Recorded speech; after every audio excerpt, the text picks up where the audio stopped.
아주 오래전 몇 년 전에 서울의 아주 큰 교회 장로님들 5분이 앙겔레스, 제가 살고 있는 앙겔레스에 골프를 치러 오셨어요. 그 앙겔레스에는, 필리핀 앙겔레스에는 도시 중심에서 1시간 거리 안에 골프장이 16개가 있어요. 골프의 천국이라고 그러다 보니까 한국분이 골프를 많이 치러 오는데, 저는 아주 그곳에서 만날 한국분들을 수단과 방법을 가리지 않고 꼬셔서 산에 데리고 갑니다. 그 장로님들도 제가 점심을 대접하면서 살살 꼬셨죠. 이 더운데 맨날 골프만 치십니까 장로님들이. 내가 필리핀의 가장 아름다운 산을 알고 있는데 필리핀 산 등산 한번 갑시다 하고 꼬셔서 모시고 갔어요. 제가 들어가는 지역은 아까 영상에서 보셨지만 화산이 폭발해가지고 화산재로 덮여있는 산입니다. 화산으로 덮여있는 산을 올라가는데 첫 번째 마을 따루칸이라는 마을에 갔어요. 그때는 그 마을에 교회가 건축되기 전이라서 그냥 햇빛 쨍쨍 내려비치는 데서 이렇게 예배를 드리려고 모였는데 한 250명 정도 모였습니다. 그 마을에 112가구가 사는 마을인데 한 250명 사람들이 모였어요. 그런데 가면 막 뜨겁게 찬송하고 기도하고 설교하고 그 다음에 제가 집집마다 신방하고 이렇게 하는데 그날따라 예배를 못 드리겠는 거예요. 사람들이 질석 하나 막 웅성웅성 떠들고 아무리 찬송하자고 해도 집중이 안 돼요. 예배를 드릴 수가 없어가지고 예배를 딱 중단하고 그 마을 족장하고 마을 담당 전도사를 불러가지고 제가 야단을 쳤습니다. 어찌하여 이 마을이 오늘따라 왜 이렇게 질서가 없어 예배를 못 드릴 정도로 혼란스럽냐 하고 막 야단을 쳤더니 족장이 하는 말이, 선교사님, 우리 마을 사람들 거의 대부분이 3, 4일을 아무것도 먹지 못하고 굶었습니다. 그런데 선교사님이 빵을 잔뜩 갖고 왔으니 예배가 되겠습니까? 빵에 눈이 들어가 있지. 그러니 빵을 먼저 먹이고 예배를 드려야만 될 것 같습니다. 이것이 지금 아이따족의 오늘날 이 풍성한 시대에 여기서 비행기 타고 3시간 반이면 갈 수 있는 가까운 거리에 있는 아이따족의 현실입니다. 그래서 그 자리에서 빵을 나눠주면 폭동이 일어나. 서로 먼저 먹겠다고. 전부 집으로 들어가라고. 집에 안 들어가면 빵 안 준다고. 집으로 돌려보낸 다음에 장로님들이 빵을 한 박스씩 어깨다 미고 다니면서 집집마다 방문해서 가족 수대로 빵을 나눠주고 기도해주고 모이세요 했습니다. 장로님들이 빵을 나눠주고 와서 하는 말이, 선교사님, 사람이 뭘 먹으면 먹은 흔적이 남기는데 먹은 흔적도 없고 먹을 것도 없는데 도대체 이 사람들은 뭘 먹고 삽니까? 그냥 굶고 삽니다. 말이 안 되는 말이지만 그냥 굶는 게 사는 거예요. 더 심각한 거는 아까 영상에도 그 사진이 나오고 있는데요. 저희 집사님이 산에 갈 때마다 약가방을 메고 산에를 가는데 약을 달라고 많은 환자들이 쫙 줄을 서요. 그런데 아까 영상에서 나왔던 어떤 아주머니가 옆구리가 막 골마 썩어 들어가잖아요. 그 아주머니 이쪽 옆구리하고 이쪽 옆구리는 아주 구멍이 뚫려가지고 저기 계란 하나리 들어갔다 나왔다 할 만한 그런 썩어서 구멍이 뻥 뚫어져 있어요. 또 어떤 엄마가 아이를 안고 왔는데 이 아이가 머리부터 발끝까지 전신이 피피병으로 썩어가고 있는 거예요. 손을 댈 방법이 없어요. 이 모습을 보고 그 산에 올라가셨던 장로님들이 하시는 말씀이, 선교사님 꼬임에 빠져고 이 산에 올라와서 이 모습을 봤는데 하나님이 무서워서 이 산을 그냥 못 내려가겠습니다. 이 아이 하나라도 살려놓고 내려가야지 그냥 가면 하나님이 그냥 뒤통수를 칠 것 같아서 무서워서 못 내려가겠습니까? 이 아이 하나라도 살려놓읍시다. 그래서 선교사님이 앙겔레스 큰 병원에 데려가서 입원을 시켜놓고 끝까지 책임을 지십시오. 우리가 한국에 가서 돈을 다 보내주겠습니다. 그러나 현실적으로 이 아이를 데려다가 치료할 방법이 없어요. 왜냐하면 그 지역은 반군 지역이에요. 그래서 이 아이를 데리고 나오려면 정부군하고 협상을 해야 돼요. 근데 이제는 제가 오래 사역을 했기 때문에 반군이든 정부군이든 그냥 문제없이 제가 통과할 수 있습니다. 두 번째는 이 아이는 호적이 없어요. 호적이 없는데 어떻게 병원을 데려가요. 어떻게 처방전을 띄어서 약을 삽니까? 왜 호적이 없냐?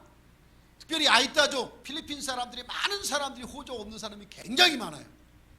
호적이 없으니까 인구 통계도 제대로 안 나오고, 호적이 없으니까 이 사람들이 세상 사회생활을 할 수가 없어요. 왜 호적이 없느냐? 필리핀은 이상한 법이 하나 있는데요, 반드시 결혼식을 해야만 혼인신고가 돼요. 결혼식을 안 하면, 아무리 자식을 낳고 오래 살아도 결혼식을 안 하면 혼인신고가 안 돼. 근데 많은 사람이 결혼식을 못하고 그냥 살면서 아이들을 낳다 보니까 그 아이들이 호적이 없는 거예요. 결혼식 하면 되잖아. 뭐 간단한 걸 갖고 왜 그래? 간단하죠. 그런데 간단하지가 않아요. 그 나라는 결혼식을 하려면요, 행정 절차가 굉장히 복잡해. 그래서 결혼식 하려면 한 2달 동안 행정 준비를 해야 돼요. 뭐 유아 세례 증명서 갖고 와라, 세례 증명서 갖고 와라, 출생 증명서 갖고 와라, 뭐 신분증을 3개를 갖고 와라. 뭐 굉장히 복잡해요. 그 다음에 너하고 나하고 좋아서 결혼한다고 그게 되는 게 아니에요. 시에서 승낙이 나야 돼. 승낙이 나면 또 가서 6시간 결혼을 위한 소양 교육을 받아야 돼. 얼마나 복잡합니까? 한국처럼 결혼하기 좋은 나라는 세상에 없어. 행정 절차가 복잡하고, 두 번째는 돈이 많이 들어가. 이 행정 절차를 진행하면서 많은 돈이 들어가는데, 특별히 돈이 많이 들어가는 이유 중에 하나가 주례자를 못 구해서 결혼을 못 해요. 주례를 못 구한다는 이해가 안 되잖아. 선교사님이 서주면 되잖아. 주례 목사님이 서주면 되잖아. 큰일 납니다. 필리핀은 반드시 주례 면허증이 있는 사람이 주례를 서야 돼요. 주례 면허증이 없는 제가 주례 섰다는 바로 감옥 갑니다. 이게 캐톨릭 국가라서 그런 게 굉장히 까다로워요. 그러니까 주례 면허증을 있는 사람한테 찾아가서 우리 결혼을 하려고 하는데 주례 좀 서주세요 그러면 당연히 돈을 많이 요구할 거 아니야. 안 그러겠어요? 그러다 보니까 결혼을 못하고 그냥 사는 사람들이 대부분이고, 아이따는 거의 뭐 100% 옛날 수천 년 전부터 결혼식을 못하고 그냥 사는 거예요. 그러다 보니까 모든 사람이 호적이 없어. 모든 사람이. 이 아이를 호적이 없는데 어떻게 병원에 데리고 가냐고요. 그래서 박철원 선교사가 하는 사역 중에 하나가 합동 결혼식을 계속합니다. 한 번에 뭐 제일 작게는 20쌍부터 50쌍, 70쌍, 뭐 100쌍 이렇게 하는데, 한 쌍 결혼식 하는데 20만 원 들어. 그럼 100쌍 했다 그러면 2천만 원이에요. 이거를 지난 20년 동안 꾸준하게 해왔어요. 20년 동안 그냥 호적이 없어서 학교도 못 가고 병원도 못 가고 어떤 사회생활도 하지 못하는 이 불쌍한 사람들을 인간으로 등록시켜 주기 위해서 20년 동안 꾸준하게 합동결혼식을 했더니, 지금까지 저희가 합동결혼식을 통해서 호적 만들어진 사람들이 약 2만 명 정도 호적이 만들어졌습니다. 그런데요, 사진 보여드리시면 참 좋은데 오늘 시간이 너무 없어가지고, 그 중에 지금까지 20년 동안 최고령 신랑, 나이 많은 신랑이 몇 살이면 82세 할아버지를 결혼식 시켰어요. 82세 할아버지. 거기는 새신랑 새신부 젊은 사람을 결혼시켜주는 것이 아니라 여기 계신 권사님들처럼 나이 많으신 할머니 할아버지들을 결혼식 시켜. 왜냐하면 할머니 할아버지가 결혼식을 안 해가지고 그 손자 손녀까지 다 호적이 없으니까. 그래서 그날 82세 할아버지를 결혼식 시켰더니 4대 손자까지 무려 120명이 그날 호적이 만들어져 버렸어요. 와우. 이럴 때 아멘도 좀 크게 하는 거예요. 아멘 했다고 해서 천장 안 무너져 하늘문 열리지. 아멘. 이래서 한 2만 명 가까이 호적이 만들어졌는데요, 저는 그냥 단순히 호적 없는 사람들을 호적 만들어주자, 이것 때문에 지난 20년 동안 꾸준히 결혼식을 통해 이 합동결혼식 호적을 만들어줬는데, 그 뒤에 하나님의 어마어마한 계획이 있었던 것을 지난 5월 9일날 알게 됐습니다. 5월 9일날. 왜냐하면요, 저 아이따족은 필리핀 사람들이 사람 취급을 하지 않습니다. 옆에 오는 것도 싫어하고, 나쁜 말로 말하면 인도의 불가촉 천민, 사람 대접을 안 하, 사람 취급을 안 하잖아요. 그래서 아이따족은 사람 취급을 하지 않아. 우리가 한국 사람들이 좀 뭐하면 저는 바보야 이러잖아요. 그죠? 저는 바보야. 해보셨잖아요. 뭐 안 해보세요? 이런 분들 계셔. 다 해봤잖아요. 그죠? 필리핀 사람들은 야야 쟤 아이따야. 아이따는 바보 멍청이 뭐 계속 완전 차별합니다. 지금 피나투보 산속의 아이따는 정부가 들어가는 길도 안 닦아주고요, 학교 하나 하나 안 세워주고 전기도 안 넣어주고 보건소 하나 안 세워줘요. 아무것도 안 해줍니다. 그냥 버려진 족속이에요. 그런데 저는 그들에게 부지런히 20년 동안 합동 결혼식해서 호적을 만들어줬는데 그 뒤에 어마어마한 하나님의 교육이 있는 걸 이번에 이 5월 9일 날 봤다고 그랬잖아요. 5월 9일 날 필리핀이 대통령부터 시의원까지 일체 한꺼번에 하는 선거가 있었어요. 선거가 있는데 그 전까지는 선거가 있어도 뭐 국회의원 후보들도 시장들도 찾아와서 나오고 별로 인사도 안 해. 내가 찾아가면 왔어? 요 정도야. 그런데 투표 전에 모든 시장, 그 지역 시장 후보들이 다 찾아와서 선교사님 안녕하십니까, 저 도와주십시오. 국회의원 후보들도 도와달라고. 나는 외국인에서 투표권도 없어. 투표권 하나도 없는데 왜 나보고 도와달라는 거야 이것들이. 알고 봤더니 지난 20년 동안 2만 명 정도의 호적을 만들어줬더니요, 그 아이따가 투표권이 8,000명이 투표권이 생겨버렸어. 와, 그 8,000명이 투표권이 생겼는데 호적 누가 만들어줬어요? 이럴 때는 이렇게 얘기도 좀 해요. 그 다음에 다 누구 성도요? 다 내 성도요. 저희가 교회가 39개인데 성도가 약 15,000명이야. 그럼 100% 내 성도들이고 100% 호적 내가 만들어줬어. 그래서 선거 때마다 야 이번에 누구 찍자, 내가 말 한마디 하면 몰표가 가는 거예요. 그냥 8,000표가 가는데 난 찾아오겠어요? 안 오겠어요? 8,000표인데. 여기는 아직도 감각을 모르시는가 봐. 여기 충청도에서 오신 분 안 계시죠? 8,000표가 만들어지니까 이제는 이 뭐라 그래 이거, 선거로 당선되는 그 뭐 국회의원들, 시장들, 뭐 군수들 다 찾아와서 인사 안 할 수밖에 없는 거야.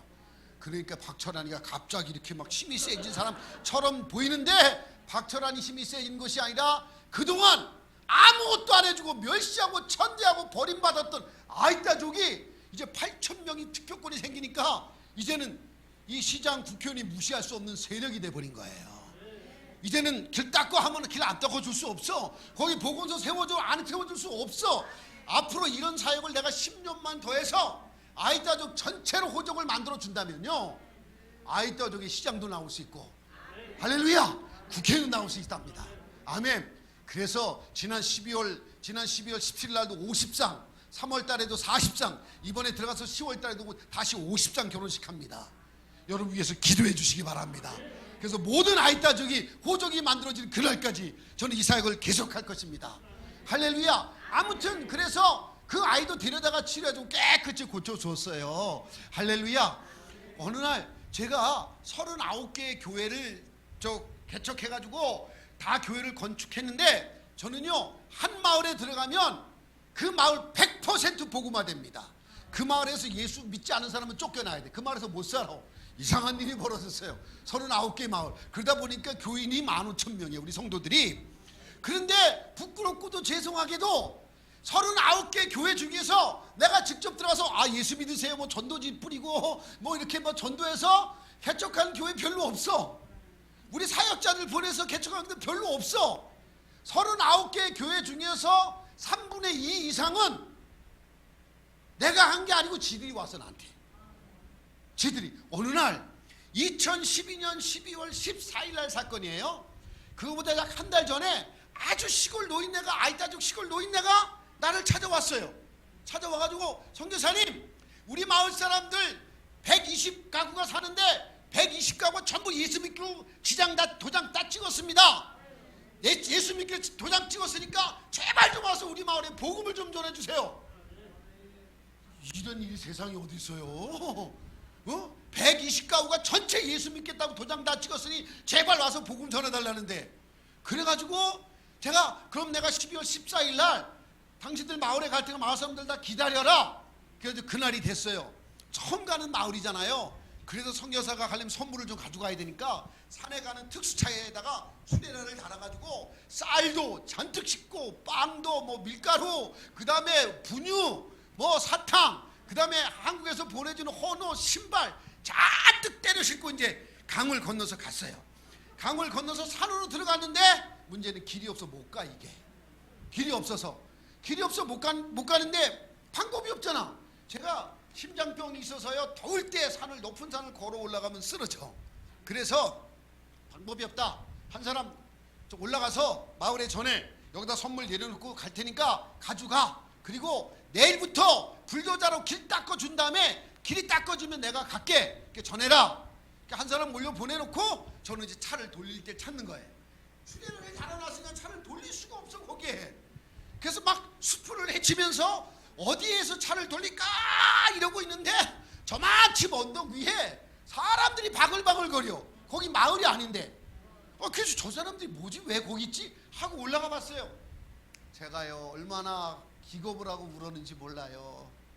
선교사가 12월 14일 날 온다고 약속을 했는데 아무리 생각해도 선교사가 못 와. 길이 없어서. 그럼 어떡할까? 자기들이 3일 동안 길을 뚫으면서 내려오고 있었어요. 3일 동안 한 끼도 먹지 못하고 쫄쫄 굶어서 온 마을 사람이 길을 뚫고 내려오고 나는 올라가다 길이 없어서 돌아가려고 그랬잖아요. 그런데 길을 뚫는데 뭐 삽도 있고 곡괭이도 있으면 얼마나 좋겠어. 저 정글 아이따 정글 마을에는요 그런 게 하나도 없어. 있는 거라고 동남아시아 사람들 차고 다니는 정글칼밖에 없어요. 정글칼로 대나무를 죽창처럼 잘라가지고 대나무로 땅을 파면 노인들과 어린애들은 손으로 흙을 긁어서 길을 만들면서 내려오고 있었던 거예요. 여러분,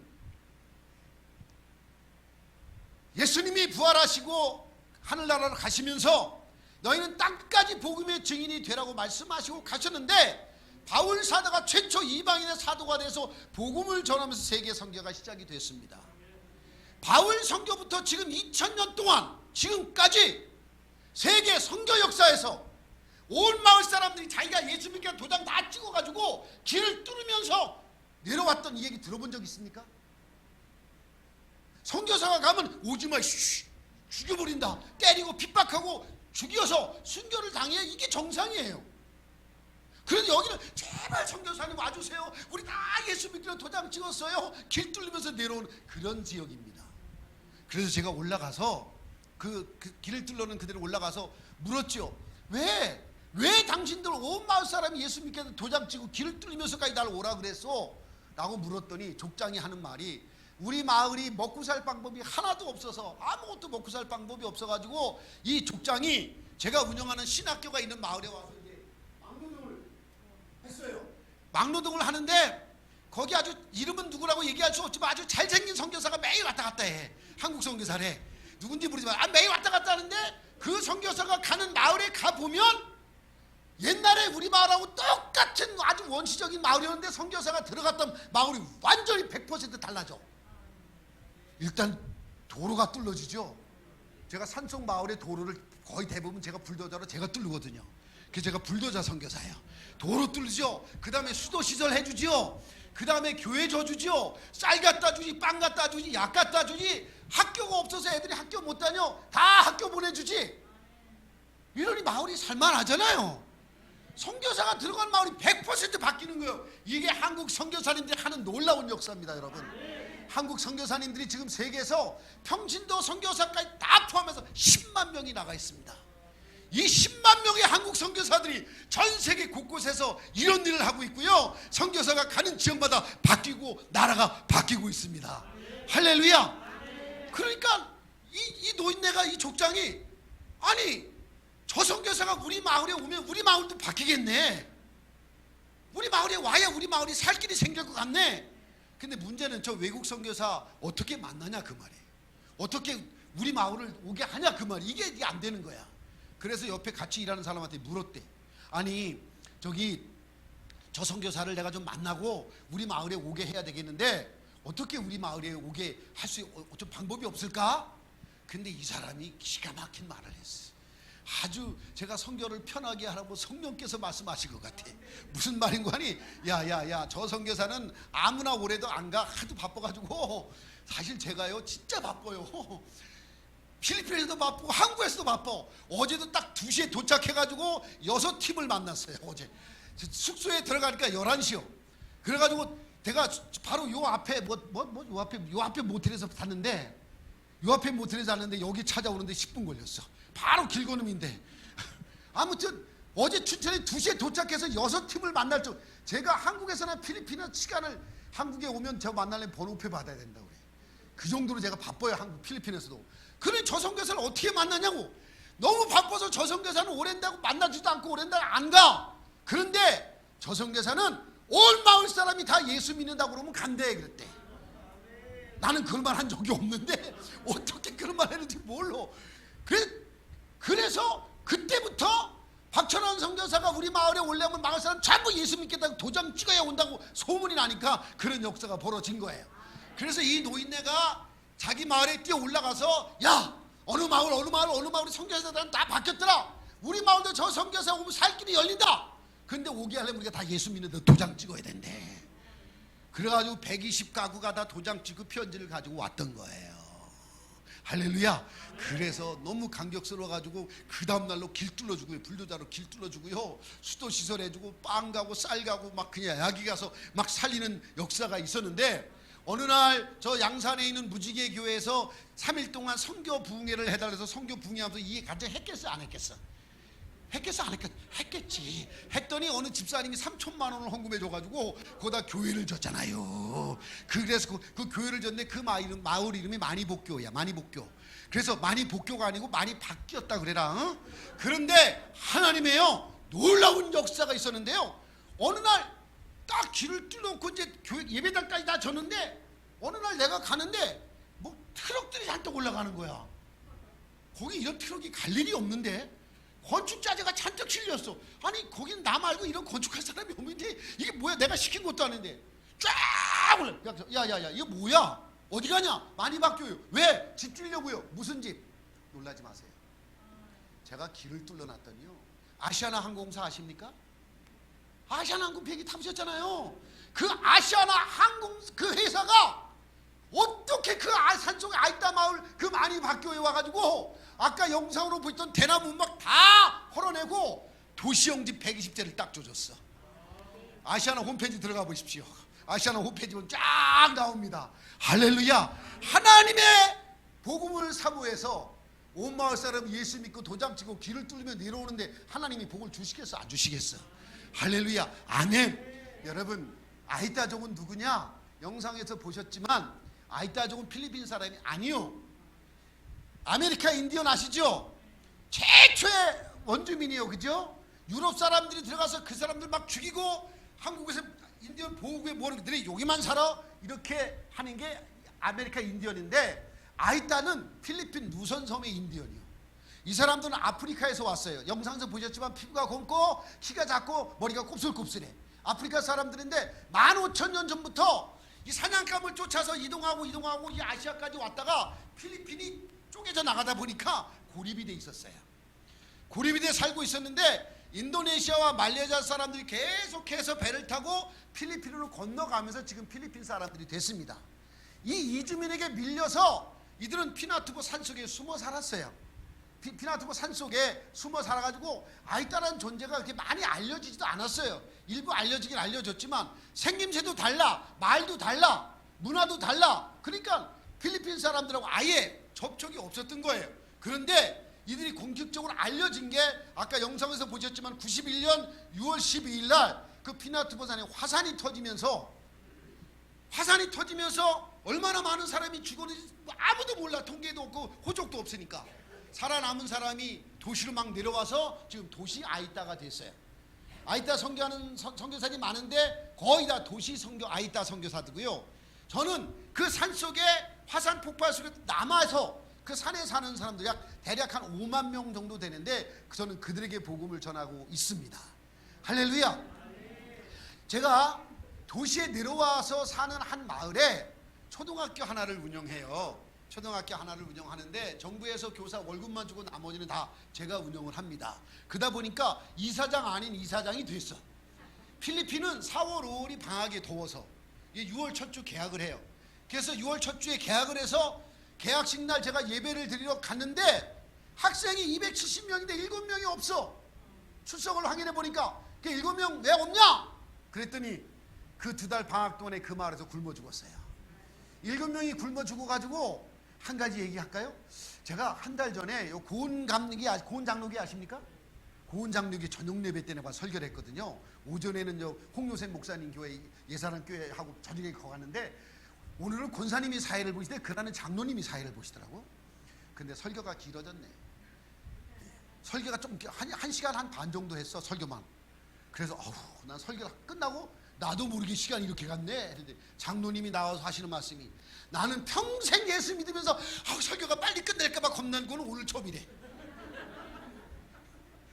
오늘도 여러분 그런 마음이 되시길 바랍니다. 할렐루야. 이런 간증 사실 예수 믿어 쉽게 들을 수 있는 간증이 아니요, 진짜. 그래요, 안 그래요? 아유, 반응이 약해요. 그래, 안 그래요? 할렐루야.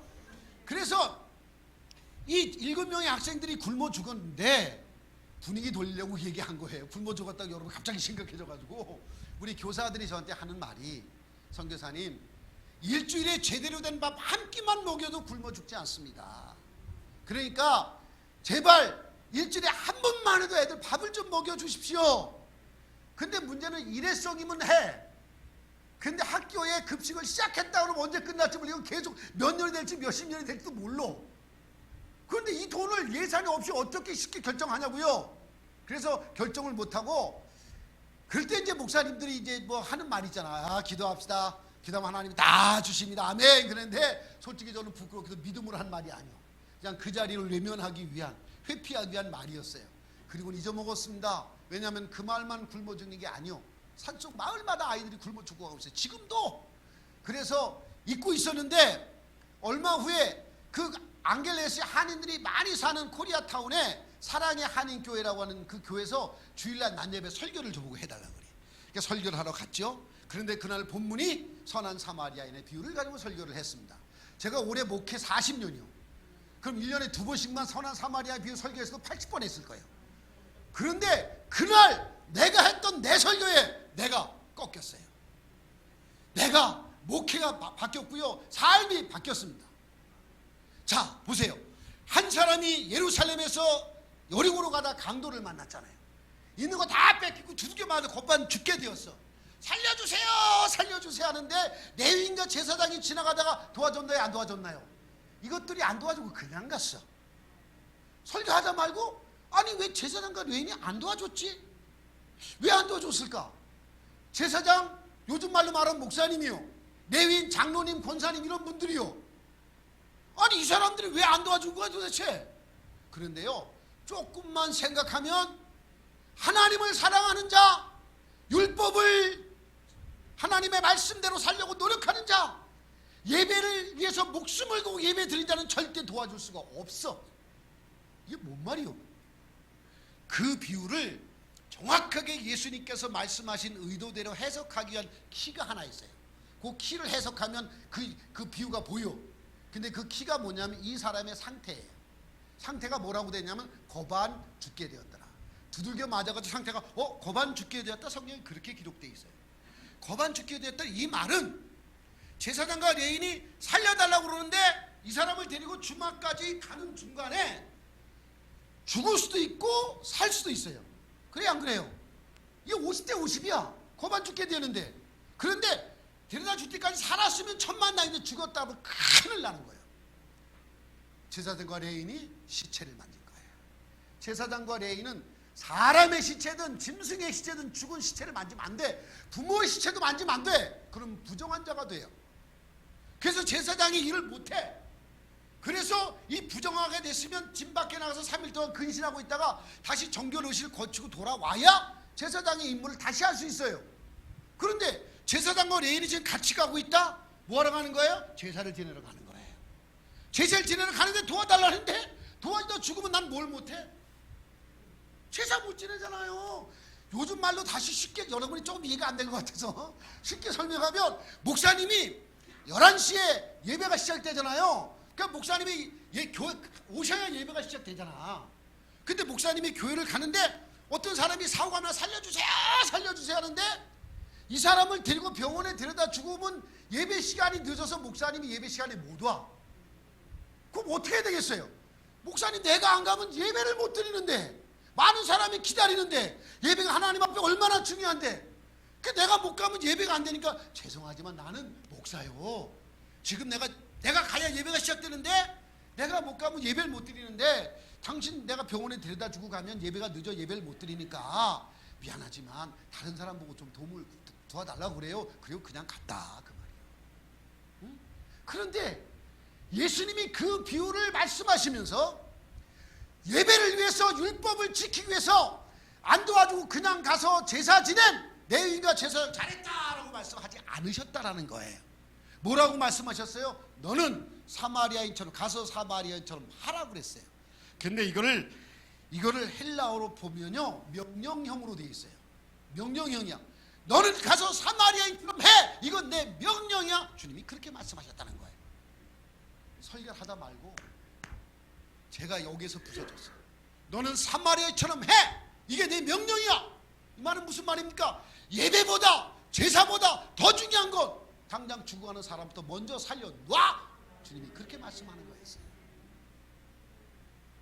만약에 오늘 우리가 지금 여기서 예배를 드리고 있는데 옆에서 죽고 저 사고 당한 사람 살려주세요 하는데 지금 우리가 예배 시간이라서요, 하나님 앞에 예배 시간이니까 조금만 기다려서 예배 끝나고 도와줄게요 하는데 나가보니까 죽었어. 하나님이 여기에 계시겠습니까? 거기에 계시겠습니까? 그 비유에서 주님이 말씀하는 거는 예배보다 더 중요해요. 죽어가는 사람부터 먼저 살려라고 주님이 말씀하시는 거였어요. 우리의 어떤 신앙의 헌신보다도 내가 주님 앞에 순교를 각오로 신앙생활하고 예배하는 것보다 더 중요한 것, 죽어가는 사람 외면하면 너 목사 아니요, 너 선교사 아니요, 너는 성도가 아니요. 주님이 그렇게 말씀하시는 거였어요. 그래서 그날 설교하다 말고 하나님, 내가 까뜨뜨보 초등학교 급식 이번 주부터 하겠습니다. 근데 월요일 아침에 기도를 하는데 문제는 이거잖아요. 돌고 돈은 왜 세상에만 들고 내 주머니에 안 오는지 몰라. 내 주머니는 돌아갔으면 좋겠는데, 그러면 돈 있으면 난 아이따에다 다 갖다 주는데, 그래서 기도도 안 돼. 하나님, 돈을 약속은 했는데 돈이 없습니다. 그런데 하나님께서 제가 비몽사몽간에 환상을 보여주시는데요, 저를 그 마을로 데려가시는 거예요. 7명의 아이가 굶어 죽은 집집마다 하나님이 저를 보여주시는데, 굶어 죽은 자식을 끌어안고 피눈물을 흘리면서 울부짖는 엄마들의 모습들을 보여주십시오. 하나님의 탄식 소리가 어이할꼬 어이할꼬, 하나님의 탄식하시는 소리가 들려왔어요. 그러면서 작은 손이 하나 나타나가지고 나무 십자가를 요만하게 그 집집마다 7개를 꽂아주시는 거예요. 하나님, 이게 뭐죠? 왜 나무 십자가를 꽂아주죠? 얘네들은 순교자가 아니잖아요. 굶어 죽은 아이들이잖아요. 이걸 왜 꽂아주실까요? 하나님이 제 마음속에, 얘들은 굶어 죽었지만 순교자처럼 대우해요. 그 말은 무슨 말이냐? 7명 아이들이 굶어 죽었잖아. 너는 선교사가 되고 목사가 돼서 두 번 다시 이 마을에는 굶어 죽는 아이가 없게 하라는 주님의 말씀이셨어요. 하나님, 제가 한국교회 다니면서 국어를 하는 한이 있더라도, 한국교회 성도들 보고 사정해서 내가 국어를 하는 한이 있더라도 두 번 다시 이 마을에는 굶어 죽는 아이가 없게 하겠습니다. 그래서 그 주부터 급식을 했습니다. 그 주부터 급식을 했는데요, 지금 15년이 지는 지금까지 단 한 명도 그 마을에 굶어 죽는 아이가 없습니다. 할렐루야. 밥 주는 날은요 대단해요. 밥 주는 날, 이 급식하는, 매주 월요일 날 급식하는데, 급식하는 날 가면 벌써 다 끝났네. 할 얘기 너무 많은데 온 마을 애들이 다 와. 그런데요, 여러분도 꼭 오셔서, 여러분도 우리 남천 침례교회 성도들 꼭 오셔서 밥해서 한번 나눠주십시오. 밥해서 나누자 한 15만원에서 20만원 들어요. 근데 한국에서 오셔서 밥 주는 분은 다 울어. 엉엉 울어. 엉엉. 왜? 옛날에 내 생각이 나서. 그런데 애들은 얼마나 좋아서 난리치는지 몰라. 여러분, 아주 최근에 간증 하나 할까요? 지금 코로나 터지면서 아이들이 얼마나 많이 지금 굶어 죽고 있는지 몰라요. 그래서 월요일 날은 까투투보 초등학교 급식하고, 목요일마다 산에 다니는 큰 밥차를 만들어가지고 산속 마을을 다니고 수요일 날 하루 종일 밥해가지고 목요일날 밥을 쉬고 산마을, 입마을, 저마을을 다니면서 그냥 밥을 해서 수많은 아이들을 먹이고 있답니다. 할렐루야. 그래서 많은 아이들을 살리고 있습니다. 그런데 오늘 설교 한 10분 더 길어도 되죠? 그죠? 목사님 괜찮으시겠습니까? 이런 거 쉽게 들을 수 있는 얘기 아니니까. 그런데 한 4개월 전에 저희 선교센터의 직원이 27명의 직원이 있는데, 그 직원들 회의를 매일 아침 7시 반에 제가 회의를 해요. 회의를 하면서 그날 업무를 지시하고 체크를 하는데, 한 여자 직원이, 선교사님, 저 산속만 아이들이 굶어 죽는 게 아니에요. 우리 산속 선교센터 옆에 많은 아이들이 지금 굶고 있고요. 이 배고픈 애들이 이 선교센터 교회로 찾아와서 먹을 거 좀 달라고 오는데 그냥 대책이 없어 돌려보내고 있습니다. 이렇게 보고를 하는 거예요. 그래서 제가 야, 말이 안 되잖아. 거룩한 하나님의 집이라고 하는 교회에 굶주린 어린 아이들이 배고프다고 먹을 걸 달라고 오는데 그냥 돌려보내. 선교사는 하루 세끼 배불리 먹고 너네 직원들도 여기 직원들 하루 세끼 배불리 먹는데 먹을 걸 달라고 오는 애들 그냥 돌려보내. 이유열을 막론하고 오늘부터 먹을 걸 달라고 오는 애들 그냥 돌려보내면 너네 직원들 다 잘릴 줄 알아. 그리고요, 필리핀 라면은 요만해요. 필리핀 라면을 몇 박스 사다 놓고 무조건 아침이든 언제든 아이들이 와서 배고프다 그러면 라면 끓여 먹여. 절대로 하나님의 집에 배고프다고 그냥 돌려보낼 수 없어. 주님의 마음이지 않습니까 이것이. 그래서 라면을 잔뜩 사다 놓고 먹이라고 그러는데 일주일 후에 그 직원이 다시 보고를 해. 목사님, 선교사님, 이거 큰일 났습니다. 라면 끓여주다가 우리 아무것도 못합니다. 왜? 어떤 놈은 새벽에도 오고요, 밤중에도 오고 수시로 찾아오는데 수시로 라면 끓이다 보니까 아무것도 못해요. 그러니까 차라리 딱 시간을 정해놓고 몇 시부터 몇 시까지 와라. 그래야지 우리가 살지. 이거 안 되겠습니다. 근데 야, 몇 시부터 몇 시까지 시간 정해놓고 오면 라면 주다고 소문나면 큰일로 우리 성교 그냥 하루아침에 거들라. 그 마을뿐 인근 마을에 다 애들 오면 어떡할 거야? 이거 라면 준다는 거 이거 비밀로 해야 돼. 그냥 비밀라고 오는 애들만 줘야 돼. 근데 라면 끓이는 방법이 아니잖아요. 그래서 어떻게 할까? 이걸 어떻게 하면 좋을까? 그러다가 빵을 만들어 가지고 빵을 주자. 빵을 만들어 그냥 온빵하고 주스 하나씩 주면 되니까. 그래서 빵 공장을 조그맣게 만들면 되겠다. 빵 공장을 만들면 좋겠다고 그래가지고 이게 쭉 예산을 뽑으니까 한 1,000만 원이면 만들 것 같아요. 빵 공장을 조그맣게. 그래서 빵 공장을 이렇게 만들겠다고 카카오톡으로 선교 편지를 쭉 보냈더니 저 안산에 있는 한마음 교회에서 그 여자 목사님이 우리 교회에서 그 빵 공장 세워드리면 안 될까요? 그러잖아요. 안 되긴요. 그런데 돈이 1,000만 원이 한꺼번에 오면 족하는데 50만 원 왔다가 30만 원 왔다가 뭐 70만 원 왔다가 하여튼 1,000만 원 오는데 한 달 반 걸렸어. 그래가지고 빵 공장을 만들었잖아요. 빵 공장은 만들어놨는데 빵을 내가 만들어봤나, 우리 집사람이 만들어봤나, 사역자들이 만들어봤나. 많이 제가 빵돌이라 가지고 먹기는 많이 먹어봤는데 만들어본 적이 없잖아. 그래서 고민하다 사역자 회의를 했더니 저기 빵 가리키는 학원이 필리핀에 거기 있는데 사역자 2명을 보내서 자 배우재. 그럼 2달이면 된대. 야, 2달은 지금 당장 굶는 애들 어떡하고 2달을 기다려. 지금 당장 급한데.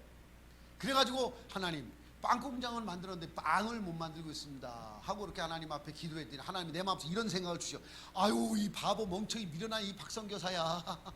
너는 그렇게 미련하고 어리석냐? 제가 이렇게 미련하고 어리석어요. 그러면서 내 마음속에 하나님이 이렇게 말씀하니, 야, 너 무슨 빵가게 차릴래?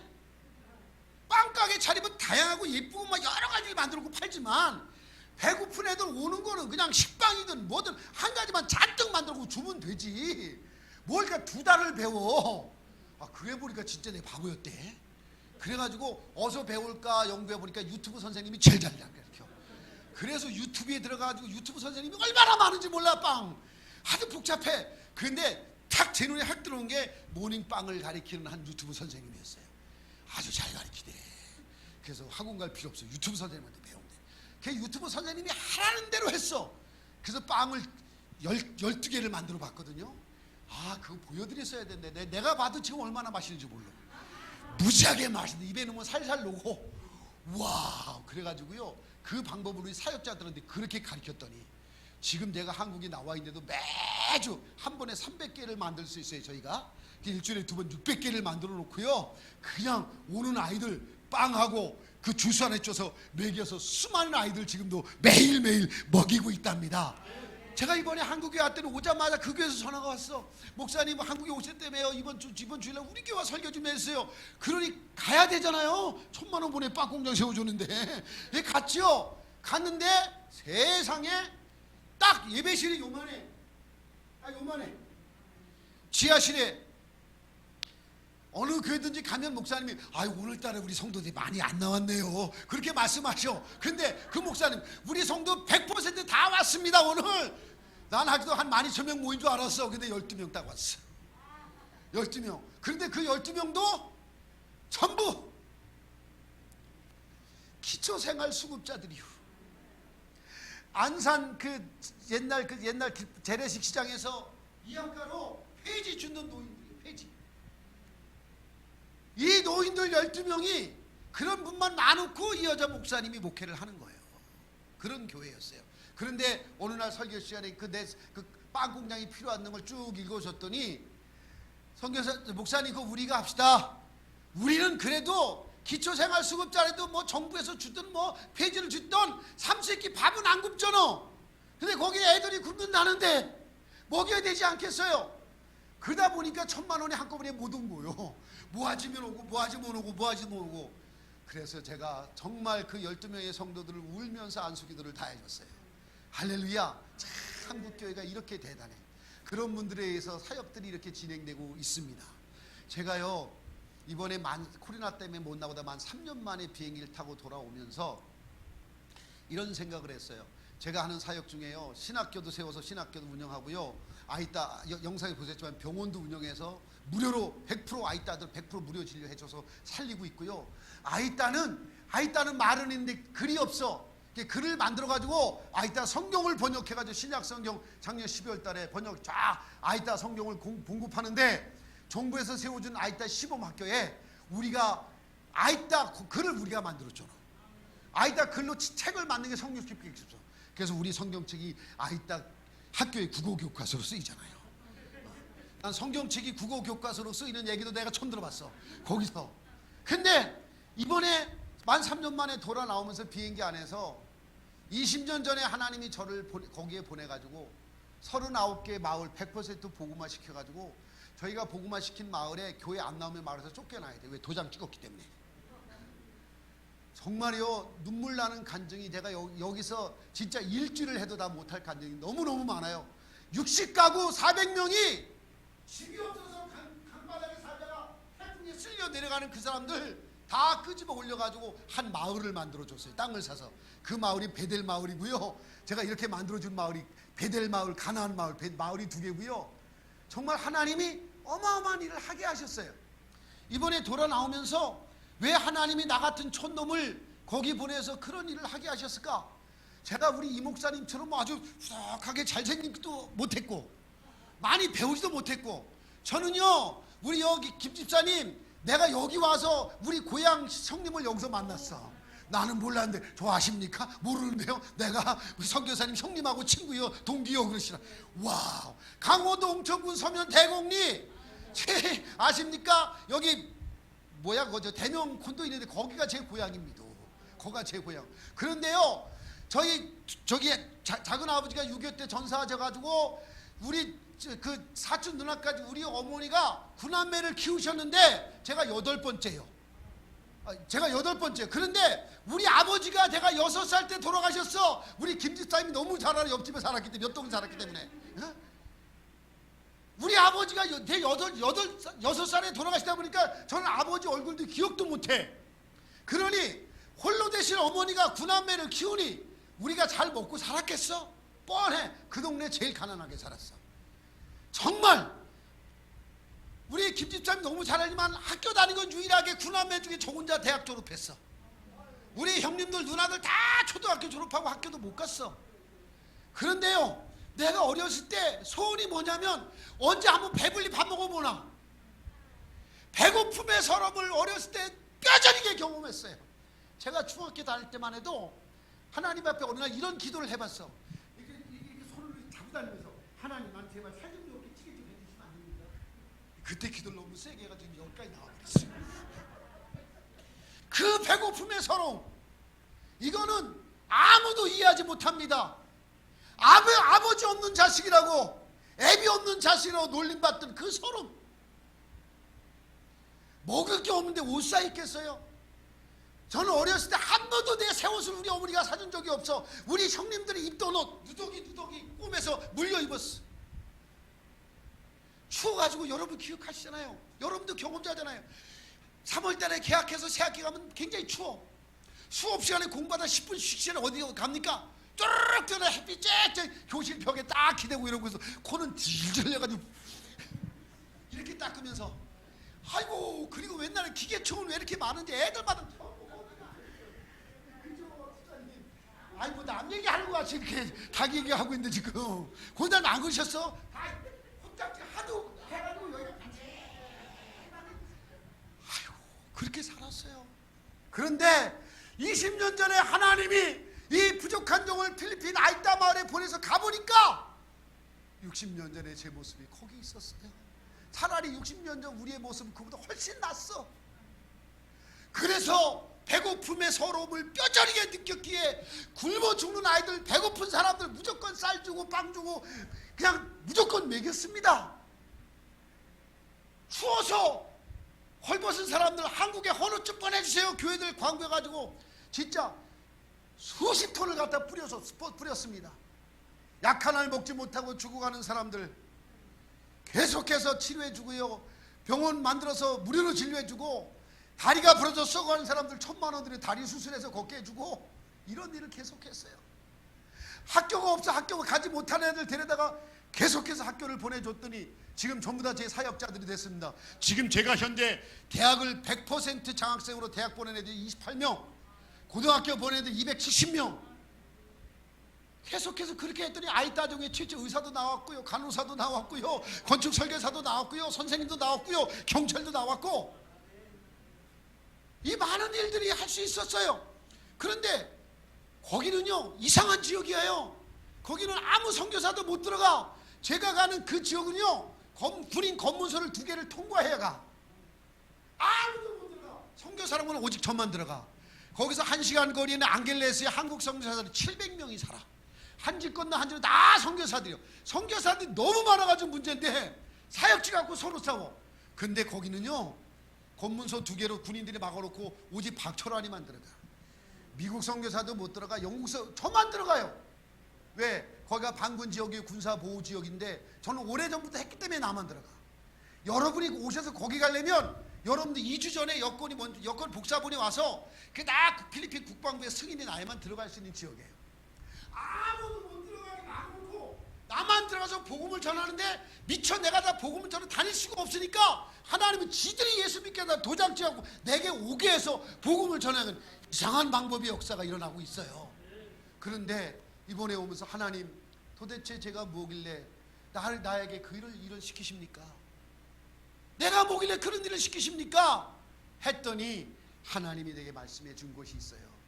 여러분 마태복음 25장에 보면 예수님께서 이 땅에 세상을 심판하실 때 모습을 비유로 여러 가지 말씀하시는데 그 중에 하나가 양과 염소의 비유입니다. 열국의 모든 사람을 모아놓고 오른편과 왼편을 갈라놓으시잖아요. 오른편과 왼편을 갈라놓으시면서 오른편 사람들에게 뭐라고 말씀하십니까? 여호와께 복을 받을 자들이여 장세로부터 예비된 하나님 나라를 상속하라. 그러면서 야 너네 천국이 문 열렸으니까 들어가라 하고 천국으로 보내. 왼편 사람들에게는 여호와께 저주를 받을 자들아 나에게서 떠나 마귀와 그 사자들을 위하여 예비된 영영한 불로 들어가라 하고 지옥으로 막 쳐내시잖아요. 그죠? 근데 오른편 왼편 천국과 지옥 갈라짐의 기준이 무엇입니까? 내가 배고팠을 때 내가 먹을 걸 주었지. 내가 헐벗었을 때 내가 입혀주었잖아. 내가 목마를 때 내가 마실 물 줬지. 내가 병들고 옥에 갇힐 때 내가 돌아보았잖아. 여러분 예수님 한번 여러분 집에 초대해서 정성껏 음식 준비해가지고 식사 대접해 보신 적 있습니까?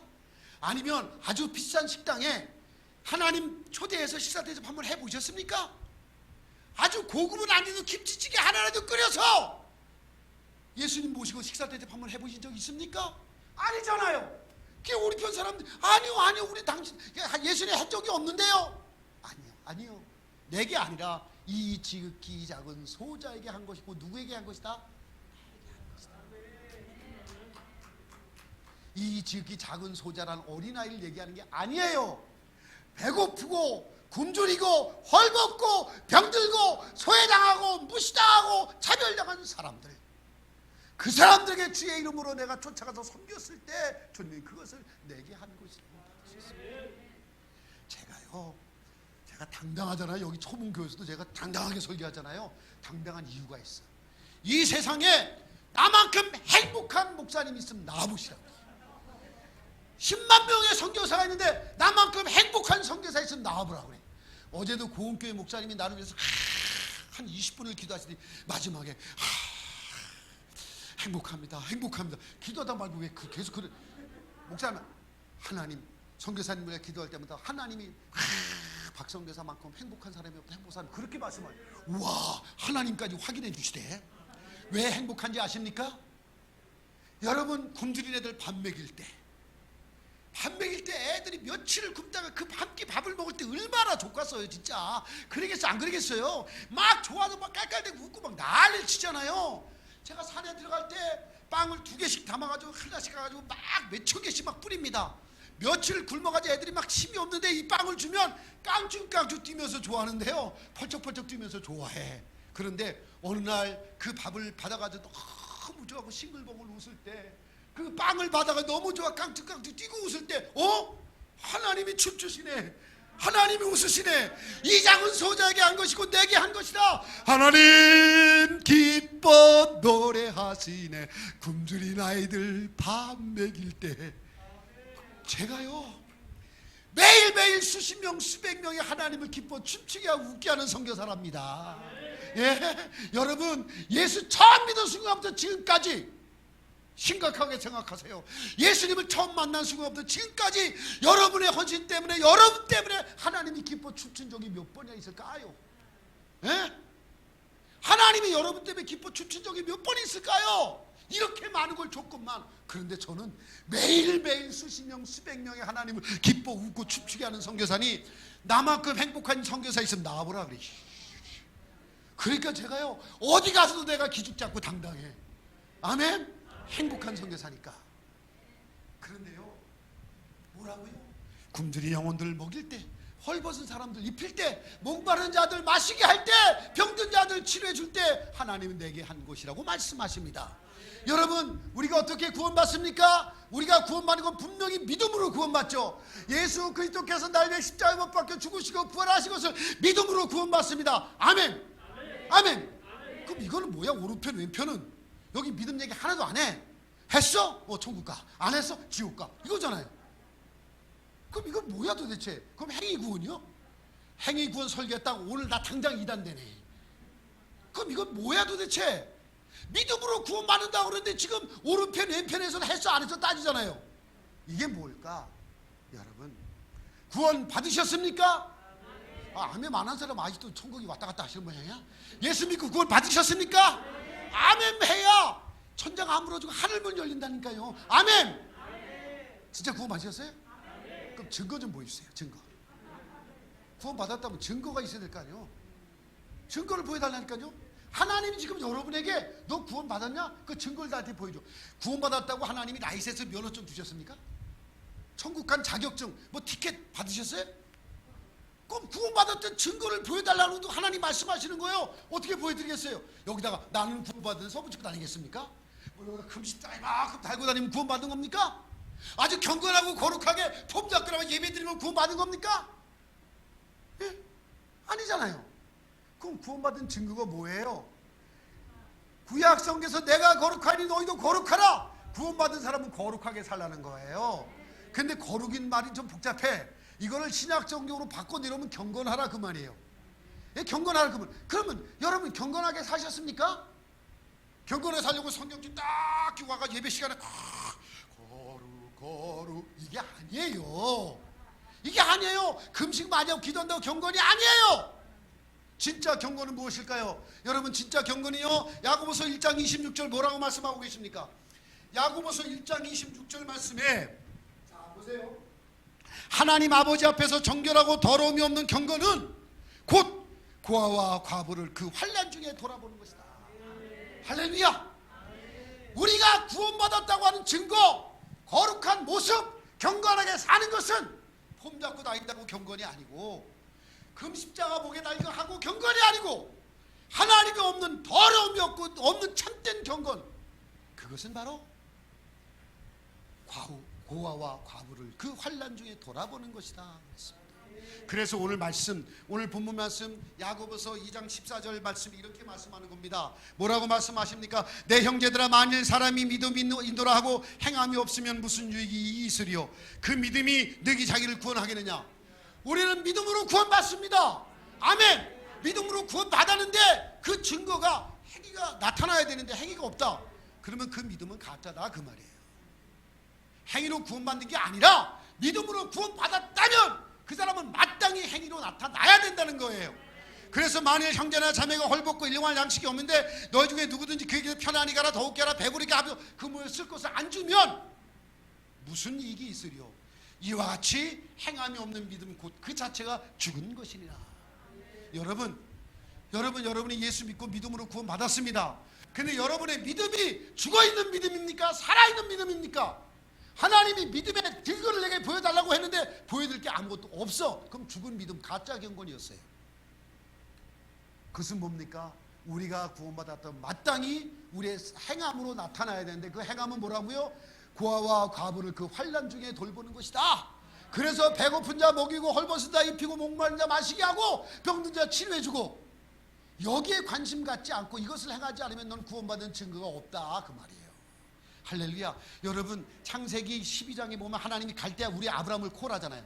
야 아브라함아, 너는 본토 부모 자식을 본토를 떠나 내가 내실 땅으로 가라. 내가 너를 큰 민족을 이루고 큰 복의 근원이 되게 하겠다 그러잖아요.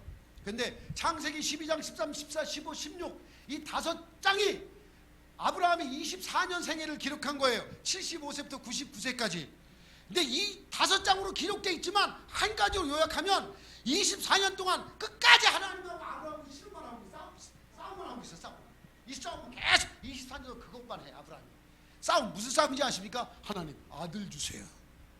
아들 하나 주세요. 아들.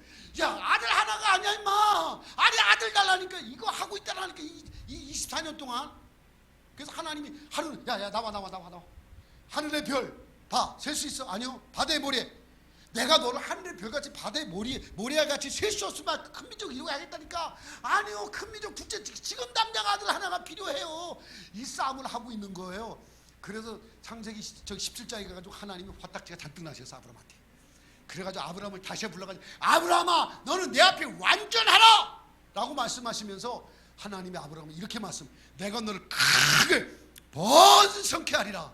할렐루야. 오늘 여러분 크게 번성케 될 줄 믿습니다.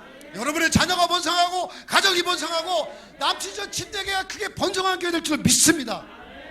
그런데 조건이 있어. 하나님이 크게 번성케 하는데 조건이 있다고. 조건. 이 조건이 뭐냐? 이름, 네임 체인지, 이름 바꿔. 사례가 아니야 사라로 바꿔. 아브라함이 아니야 뭐라고? 아브라함으로 바꿔. 어미가 아니라 열국의 어미로, 아비가 아니라 열국의 아비로 바꿔. 여러분, 하나님은 아브라함을 불러낼 때 아들 하나 주고 한 가정 만들려고 불러내신 분이 아니에요.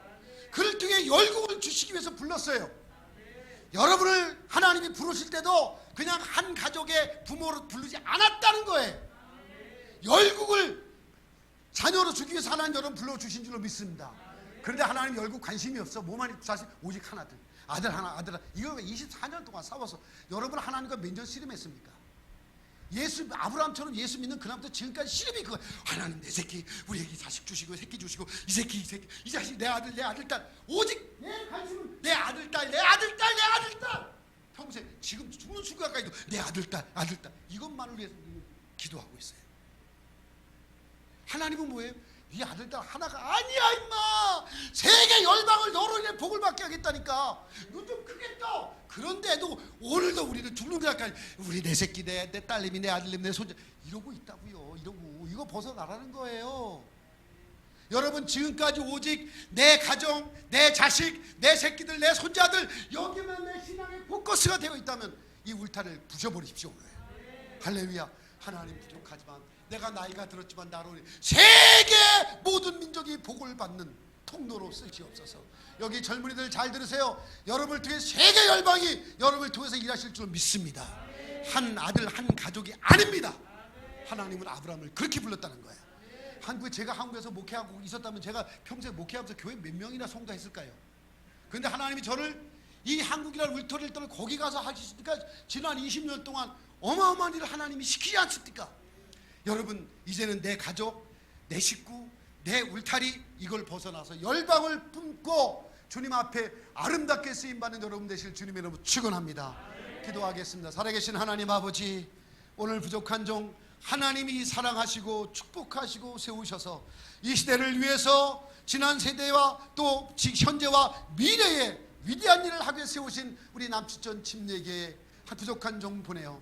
오늘도 아이따 선교지에서 일어났던 많은 이야기의 일부를 나눌 수 있는 시간 주셔서 감사합니다. 하나님, 우리가 예배보다도 신앙의 그 어떤 행위보다도 하나님이 원하시는 거룩한 삶, 경건한 삶이 되게 하여 주옵소서. 오늘 죽어가는 사람을 외면하지 않고 헐벗고 굶주린 자들에게 주님의 이름으로 섬기고 나눔이 꼭 하나님께 할 헌신인 것을 기억하게 하시고, 이제는 내 아들 하나만 달라고 했던 아브라함의 기도가 아니라 열국을 품고 기도하는 세계 열방을 품고 나아가는 우리 성도들 되게 하시고 우리 남천 침례교회 되게 하여 주옵소서. 예수님의 이름으로 기도드려옵나이다.